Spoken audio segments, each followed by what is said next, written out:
This is the Slow Wardrobe. Come and have a look. Welcome to episode 124 of the Slow Wardrobe podcast. My name is Linda. Hello everyone. Viewers existing, old as in having existed for a long time, and new as in recently joined, I hope. In this episode, I am going to update you on my knitting antics of the last 2 weeks.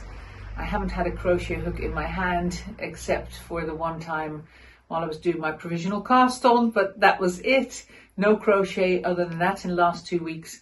And then following that, we're jumping straight back into Layercake, where I wax lyrical for I think about 40 minutes about the current pre-order, the new colors of love dresses that are on pre-order until Monday the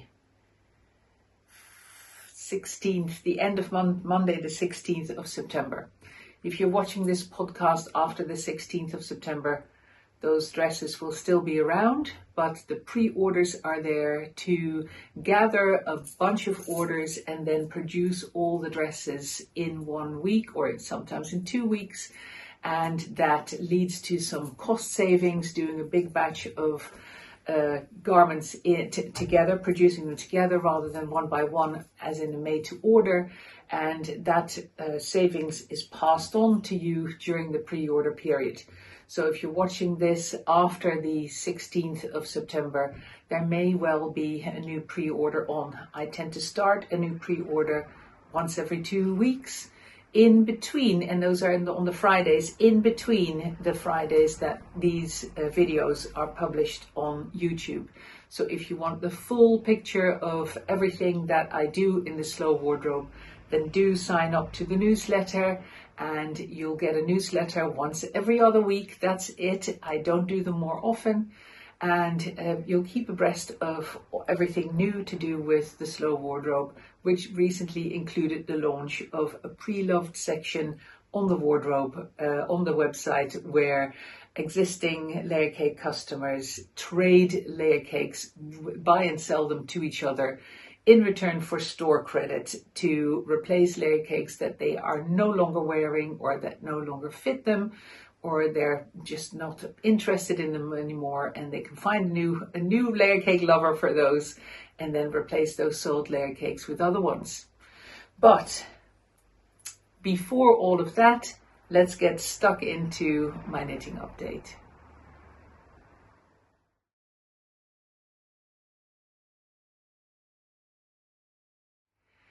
So my knitting in the last 2 weeks has consisted of the start of a new test knit. Stumbled across it on Instagram, a beautiful picture that I'll show you here of a jumper that was offered as a test knit by RiverRoadKnits. Sharon, I think is her name. I'll put her, Sharon Hartley. I hope I got that right. I'll put the details down below so that you can check out her designs. Wonderful designer that I was unfamiliar with, I think. But anyway, I responded to the call for test knitters and got a reply that I was in. So I am knitting this jumper, which I think is called Light Academia. And I think there already maybe a dark academia. I haven't checked it out yet. And as you could see from the photograph that I showed you just now, the original was knit with a like light oatmeal-y color as a main color, and then the accent color, the complementary color, is like a dark muted pine-like green. Beautiful combination, I think, but a slightly grayish green. And I realized that I straight away thought of my Yak Blend 2. I still have some undyed Yak Blend 2, and I also have some old dye, my easy dyes that I used to sell. I have a little bit of some of the colors left. I don't want to sell it anymore because I don't know whether there's a shelf life to them, and I've had them now for years. So I knew that one of the pots I had left was a pot of the color Slate, which is a dark denim-y kind of muted inky blue. So I thought, well, what if I try and dye slate on top of my undyed yak blend? And of course, since this is the base color, I already have a color underneath that I then over dye with the blue. So I took two 50-gram hanks of my undyed yak blend 2 and I dyed them in the microwave, following recipes from my own book, my book Dye One, Knit One, that I think I wrote in 2011 together with my friend Helen Deegan, who's a very experienced dyer. It's a book with lots of different dyeing techniques in it, but all geared towards acid dyes, and specifically easy dyes, which are acid dyes that have the pigments already mixed with granules of citric acid, making the whole dyeing process a very easy thing to do that you can literally do at home in the microwave or in a pan, or lots of other different possibilities are all described in the book. The book is still available on my website at a greatly reduced price, but I've since long stopped selling the dyes, and like I said, I have some left.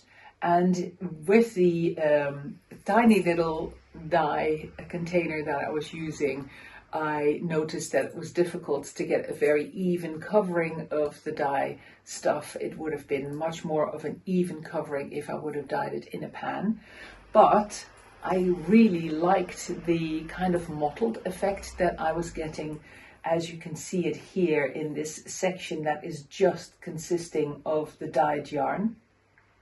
And the color varies from a medium gray, which is quite similar to the original color, to a very dark inky black blue. And I loved the undulation in that color, the variegation in that color I should call it, because as I then descend into the rest of the pattern, which to me is reminiscent of arches and a bit gothic, a bit cathedral-like, I thought, well, it really plays into the strength of the yarn to be floppy but also quite shiny, so you get a lot of light fractals on the edges of the stitches, to then have that variegation in my blues against the light variegation in the undyed yarn.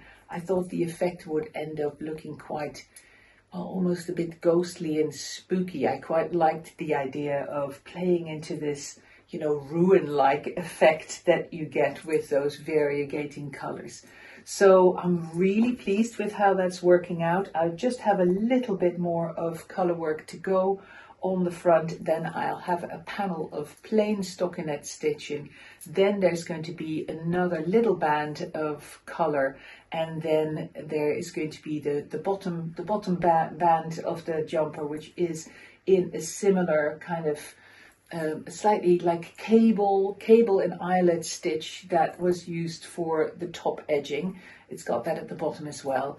And my guess is that by the time I get to it, I won't be able to contain myself, and I'll have to put some extra short rows in the back panel so that I get my favorite line of having it slightly shorter in the front and slightly longer in the back, and that solid panel in the main color of stockinette stitch, of course, is begging for a little bit of extra length in the back. So I'll probably do that. I can't imagine that the designer of the pattern will have any problems with that. And then, of course, I'm on to the sleeves. So we're already in the middle of September. I got this far in about 2 weeks, and I am hoping with big hopes that I manage to do the entire rest of the jumper before September is over, or by the time September is over, because of course in October there is the annual West Knits mystery knit along, one of his big shawls, which I've already signed up for the pattern to, and I hope to be starting when the mystery knit along starts. I hope to be starting and then following on with that pattern throughout October, so that when the last clue is launched, I'm ready for that last clue, and I keep up throughout the month. I don't know whether I'm going to manage it, but I'm going to try. Challenge number 1 though is, will I manage to finish this baby before the end of September, or by the end of September? So fingers crossed. I think it's in the first couple of days of October that the mystery knit along, the West Knits mystery knit along starts. So I'll keep you posted. 2 weeks from now, of course, we'll be at it's the 13th now, so we'll be the 27th of September. So at my next podcast, if I'm close to finishing this jumper, then we may be fine, and I may be done in time with this jumper to then jump into the West Knits mystery knit along. I'll tell you in 2 weeks' time. So this is all I have to show you. The color work, I'm all knitting on a 3.5mm needle. It looks like from here you can't really see it because of the boobs of the model, but there's a slight difference. You can see it if I do this. You can see a very, very slight looser gauge in this section than I have at the color work and the texture work. So I might, or might not, I don't know yet, I might go to a 3.25mm needle when I come onto the plain stockinette section, because my gauge is very loose already, and I'll probably get even looser when I start rambling through that section of stockinette stitch.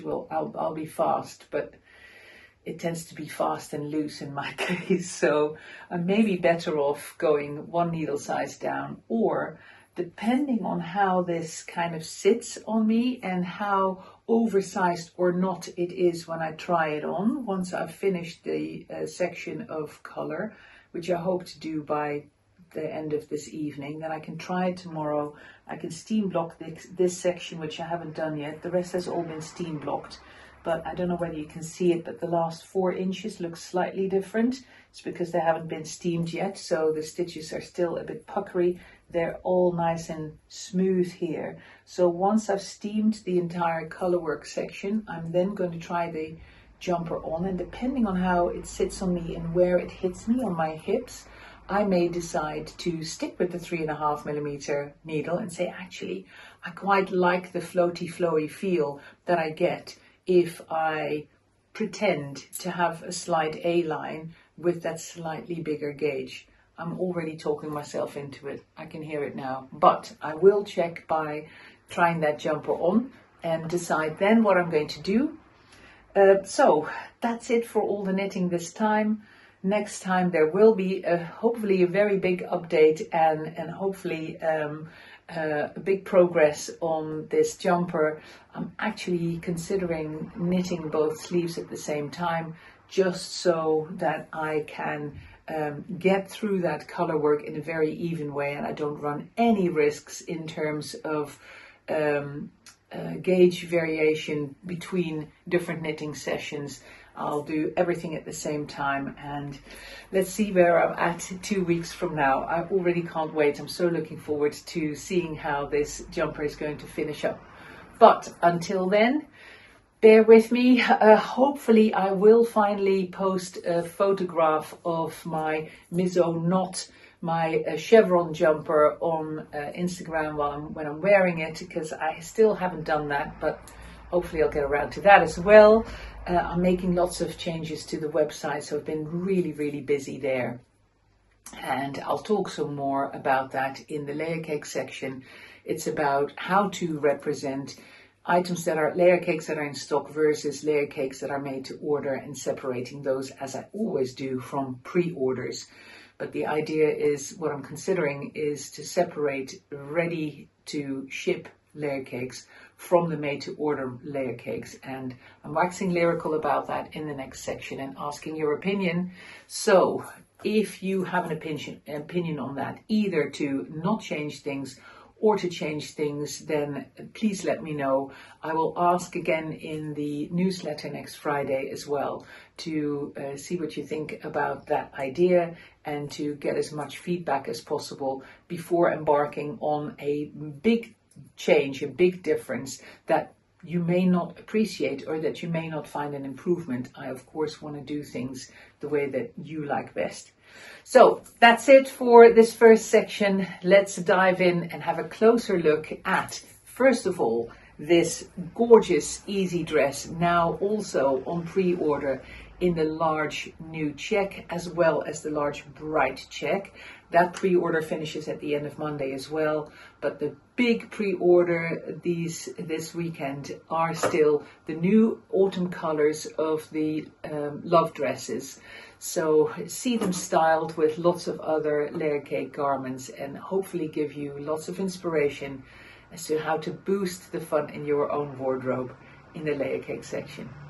Enjoy.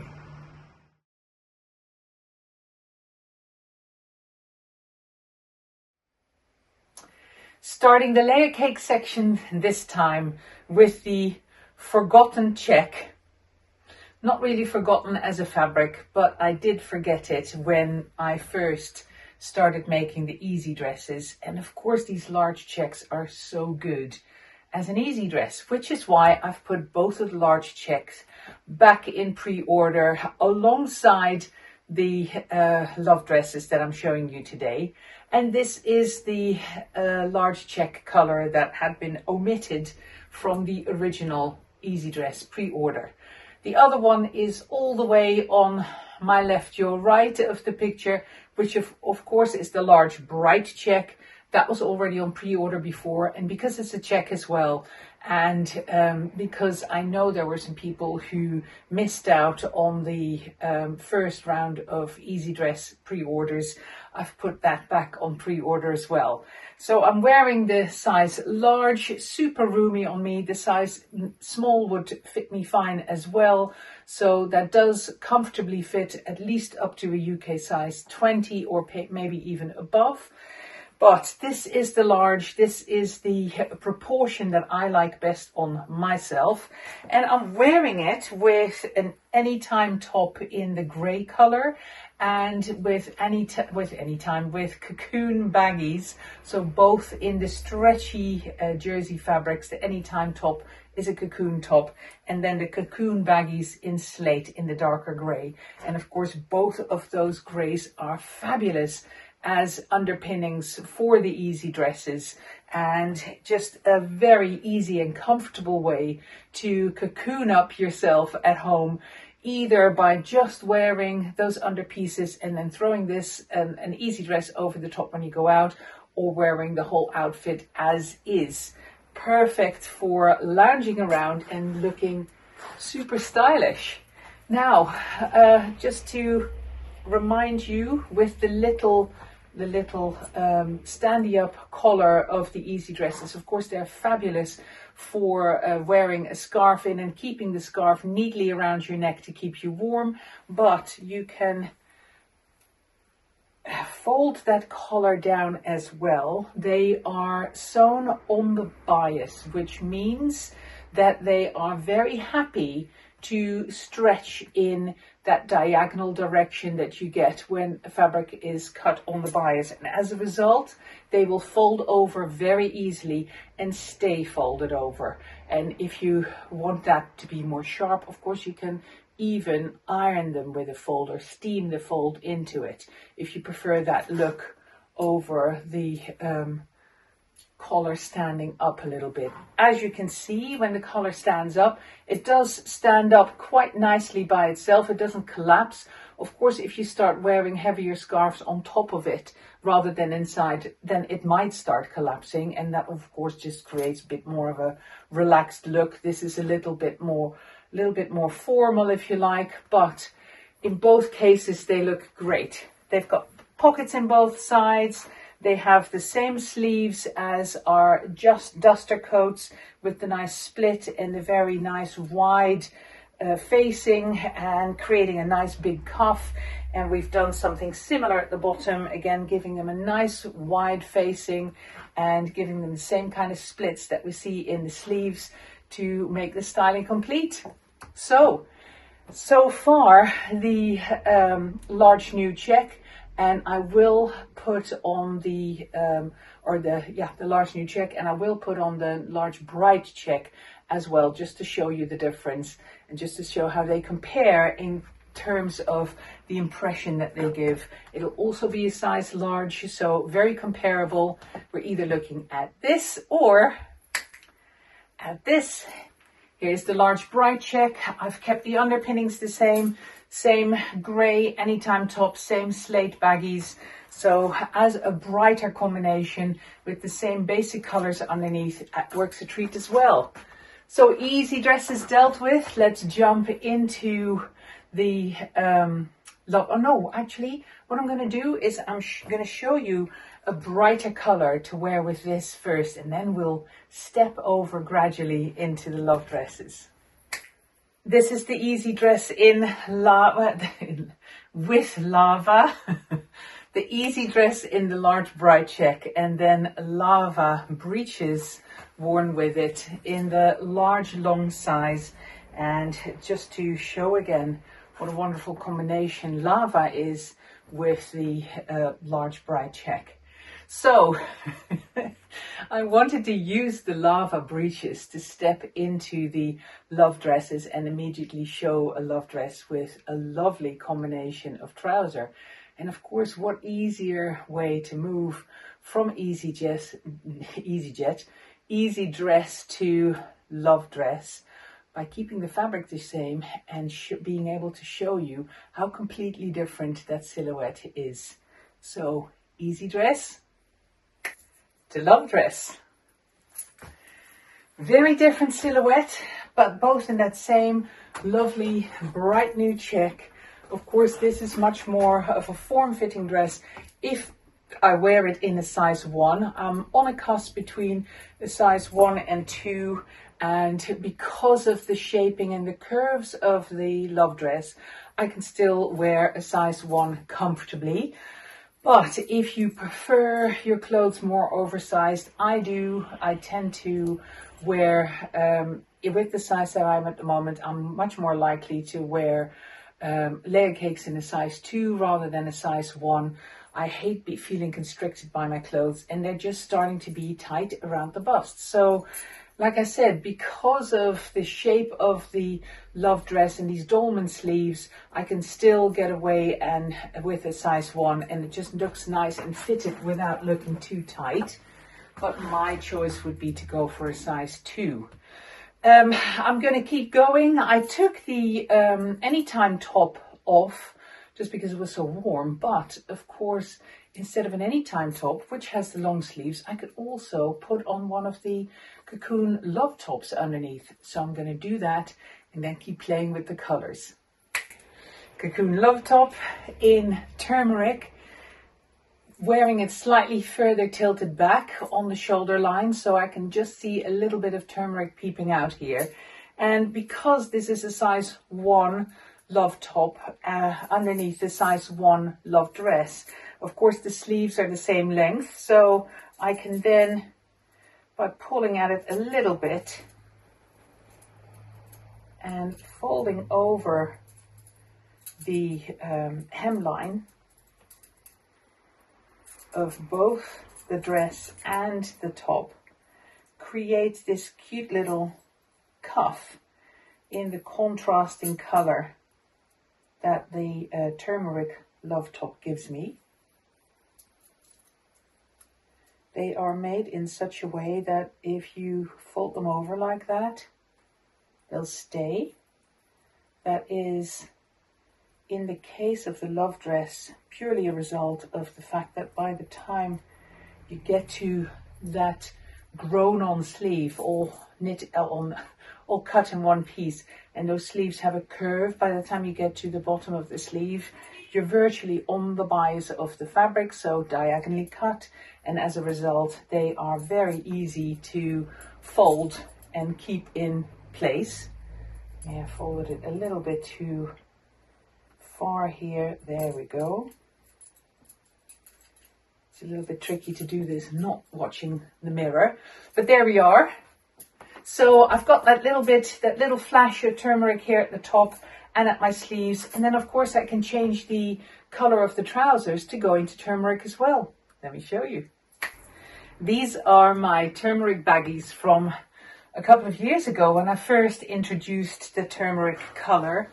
A couple of autumns back, I think it may have been 2022. I made a pair of baggies for myself, which I have worn and worn and worn, and I'm still wearing lots. So if you're interested, of course, I will bring back baggies in turmeric now that we've got that fabric in stock again.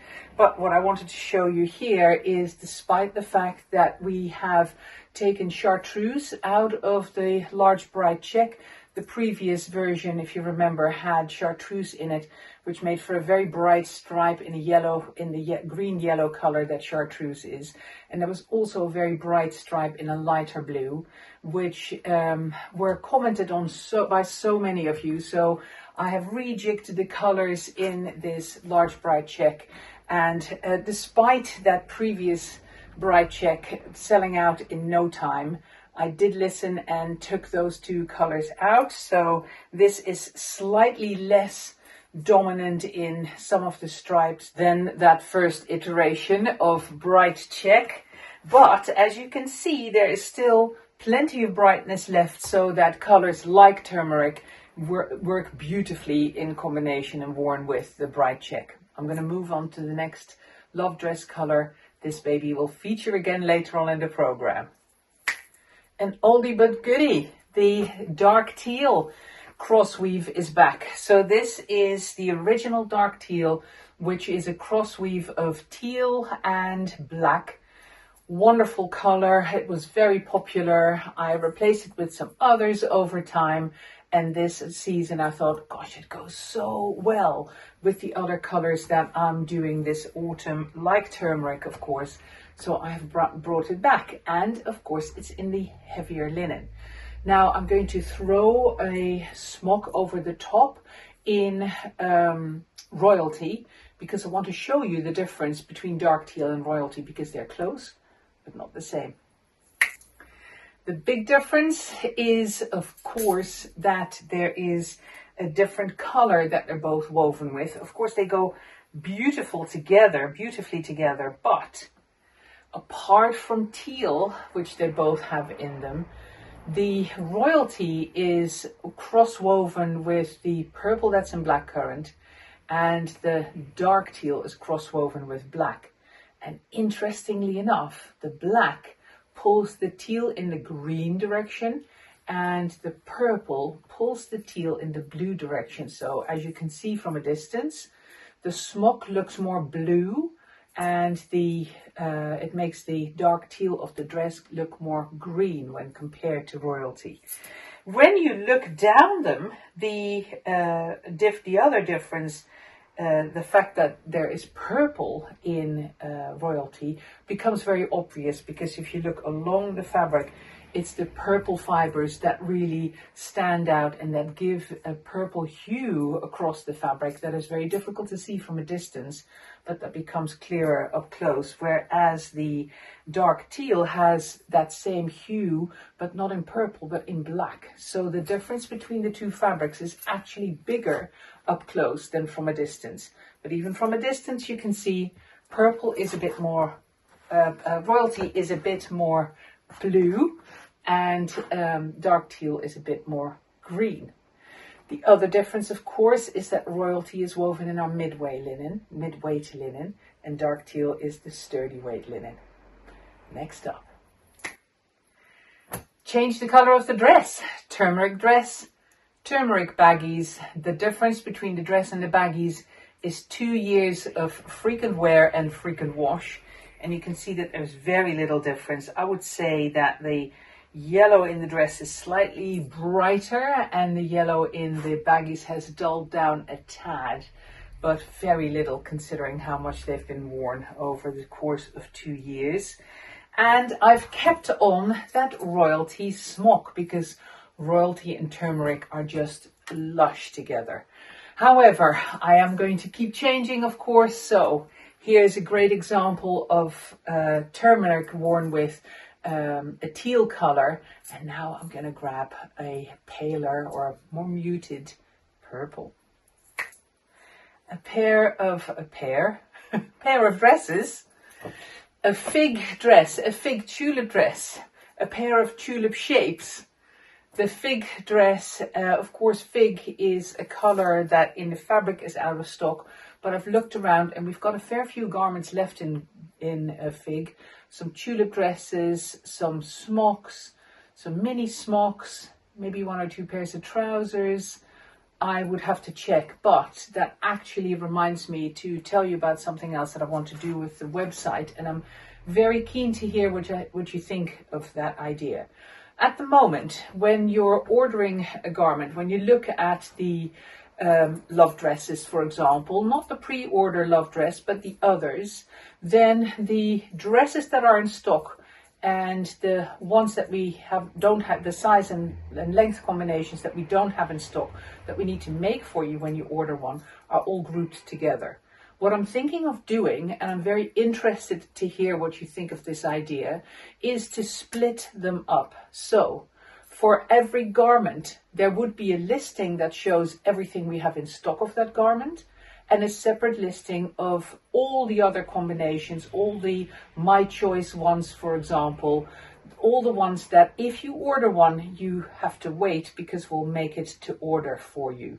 There is likely to be a price difference between the two. There in most cases is already, but the main idea with that is to show you in very quick succession which particular garments are available in your size and length, ready to send. Let me know what you think of that idea. Is that a helpful addition, or would you rather keep everything together?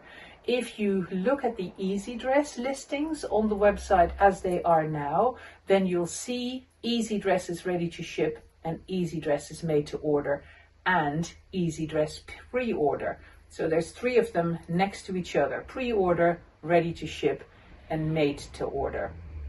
So the idea would be to have, for every garment, to have a made to order and a ready to ship existing next to each other, and maybe I will even split them out together on the website and have a whole made to order section of the website and a whole ready to ship section of the website. So your first call would be, what is available in my size and length? Is there anything I like, or do I go and have something made to order? Is that a good idea or not?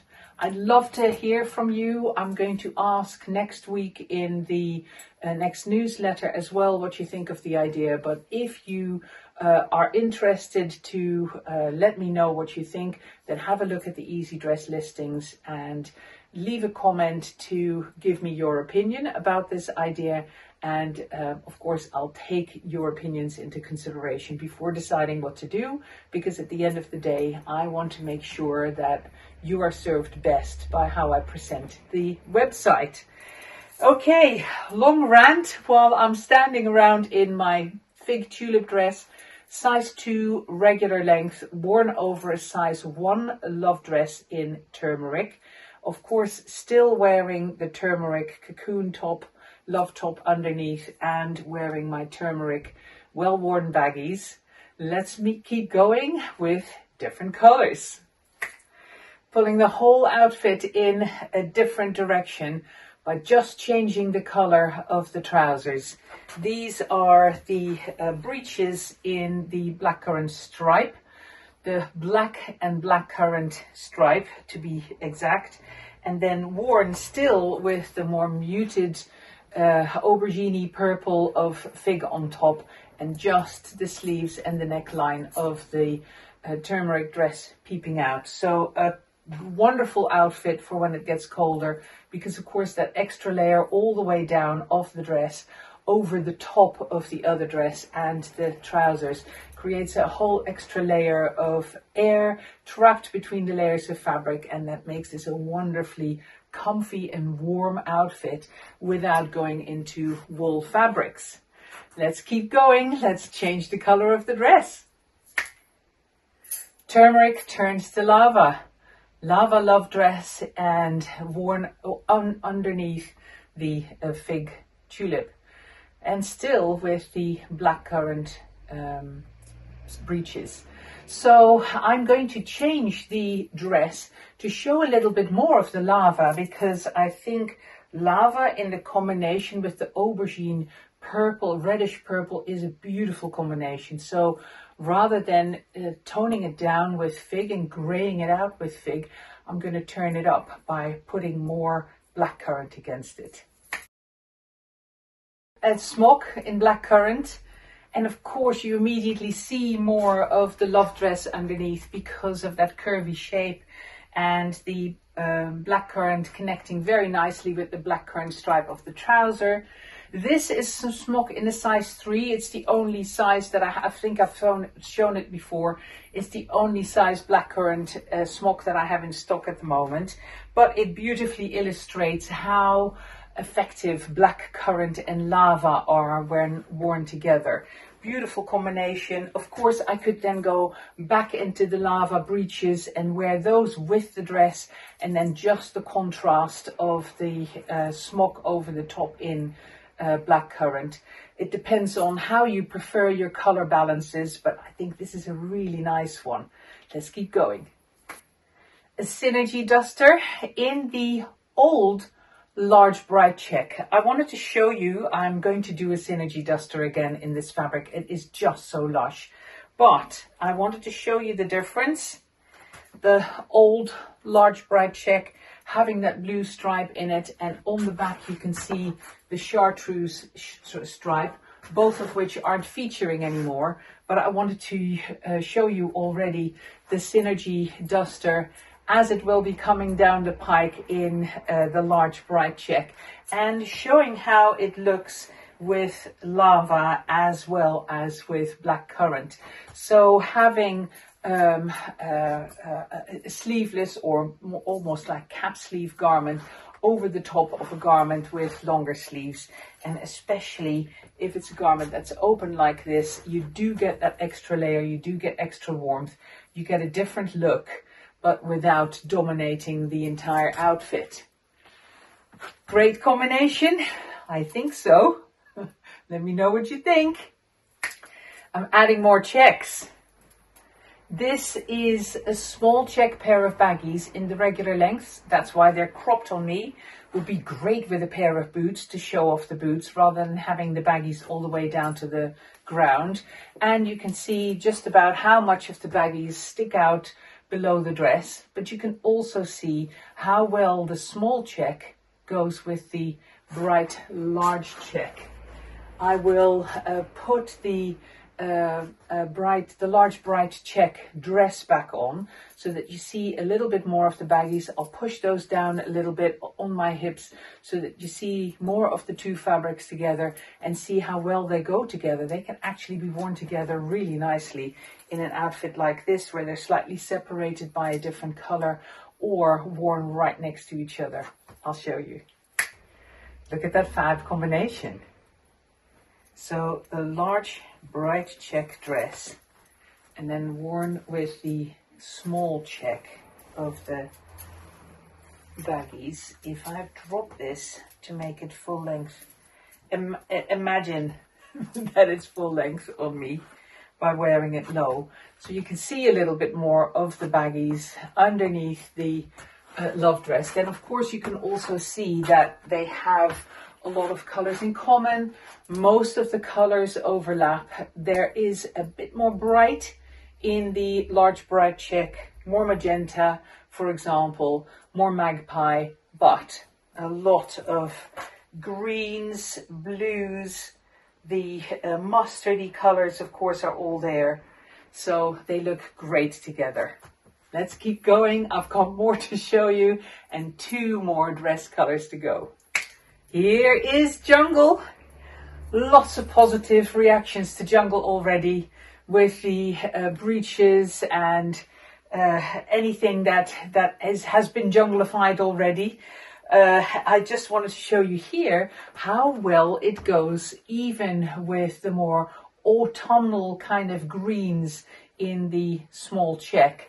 There is enough teal and enough teal blends in the small check to pull it into the kind of realm where Jungle lives. Of course, Jungle is a beautiful tealy green, so rather than a tealy blue, it's more of a tealy green, and a very nice, bright, but not loud, as is my wont, color for this autumn.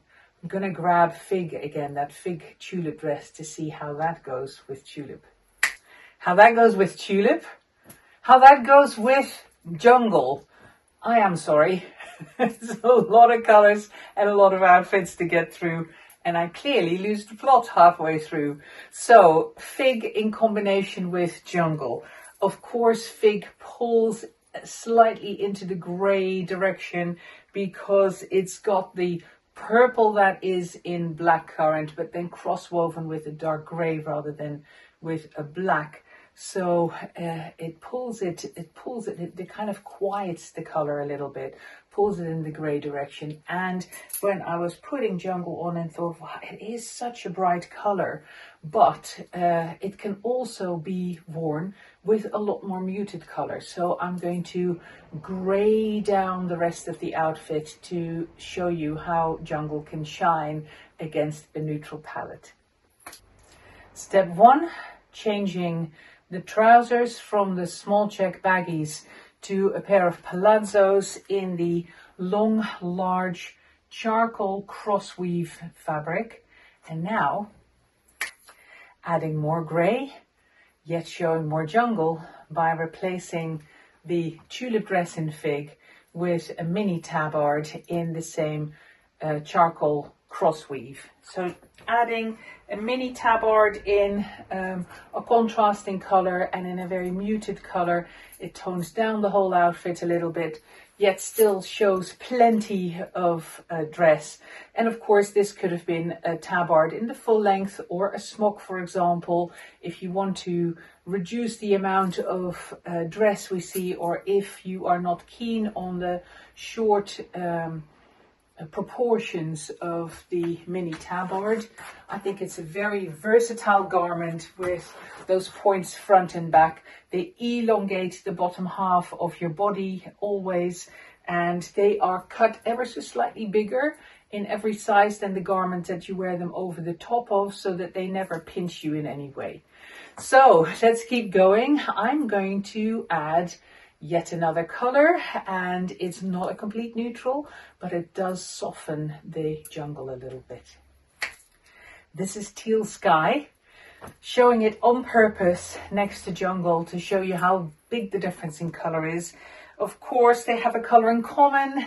They both have teal in them, but Teal Sky obviously cross-woven with a sky blue. So it tones down the brightness of Jungle a little bit, and of course it pulls the whole direction, the whole direction of the outfit, the direction of the whole outfit into the more blue side of the spectrum. If I then change my trousers as well to a teal variant, then of course I move things a little bit further along still, and it's one of those examples where you can almost grab blind and it'll work well. So let me bring back the royalty color that I showed you before, but now in trousers. Breeches in royalty, of course bluer because of that blackcurrant purple that they've been cross-woven with. So quite the contrast with the more green palette of Jungle, but then bringing the blueness back in a lighter version in Teal Sky. Beautiful combination of different jewelry colors that all look lovely together. I'm still not there. We've got one more dress color left to go, and it's a blue one. This is Azure. Showing it to you again, step by step. I kept the Teal Sky on so that you can see how that compares. Teal Sky is really paler and lighter than Azure. Azure is a beautiful bright blue. So let me take the teal sky off so you can see it in all its glory. Azure, a beautiful bright blue in the love dress, worn with the dark teal of the royalty colorway. Of course, it can be worn with lots of other colors too, and some of them I will show you now. This is how Azure looks against the blue cross weave. Blue cross weave, of course, a bright blue cross woven with black, and that same bright blue is used in Azure, but cross woven with teal. So you end up moving in the teal direction, or so you would expect. Am I correct saying that it's got teal in it? Yes, it is. And of course, because they've got that color in common, they go together beautifully. But I also wanted to show you how the blue cross weave is against Azure, because so many of you already have blue cross weave. It's been in the collection for years. Let me keep going. Another great color combination, and also an interesting garment combination. I'm wearing a tulip dress, but in the petite length, size 2 petite, over the top of a size 1 regular length in the love dress. And the color of the dress is Atlantic. Remember, Atlantic introduced last autumn, and I still have some of the fabric left. This is teal cross woven with dark gray. Just like in Fig, we've got dark gray with the blackcurrant purple. This is teal with dark gray, making Atlantic. And again, wanted to show you how that looks and the softening effect that the gray has on a color like teal, just like it does on the blackcurrant purple. And what that then does in combination with a cross weave that has the teal in it, but with a brighter color, like what we have with Azure. Also, of course, you see a little pop of the blue of the Azure dress from popping out underneath from the petite dress, and that kind of turns the dress almost into a tunic, an alternative to the smoker tabard. What happens though, because if we finish the sentence, what happens though if we slightly soften and lighten the bottom of the outfit? Because of course I'm still wearing the royalty breeches, which are quite dark and that really anchor the darker tealy color of the dress. But what if we soften that? How does that impact the rest of the outfit? Let's have a look. Pair of baggies in the teal herringbone, size long large, so they're nice and long on me, and I can see plenty of them popping out from underneath my double layer of dresses. Great for this kind of weather, this kind of outfit, in contrast to a couple of weeks ago when I was still absolutely melting while I was filming. This has been a much more comfortable experience because we've properly entered autumnal temperatures here in the south of England. I think we're hitting about 60 degrees during the day, if that. So it makes for a big contrast and for a much more comfortable filming experience. Not that I am happy to see the warm weather go. I've so enjoyed this summer, and I already can't wait for warmer weather again. Having said that, of course, I also look forward to wearing my many jumpers. Still, I still have 2 more garments to show you, because I, rather than just graying out the outfit and making it softer, I also wanted to play with slightly lighter colors. And of course, the baggies are step 1, having those in the teal herringbone. The teal herringbone, of course, being a cross weave of teal and undyed linen, so that lightens it a little bit. But what if we go a step further in lightening the outfit? I'm gonna lose the petite dress in Atlantic and add a light color of a duster.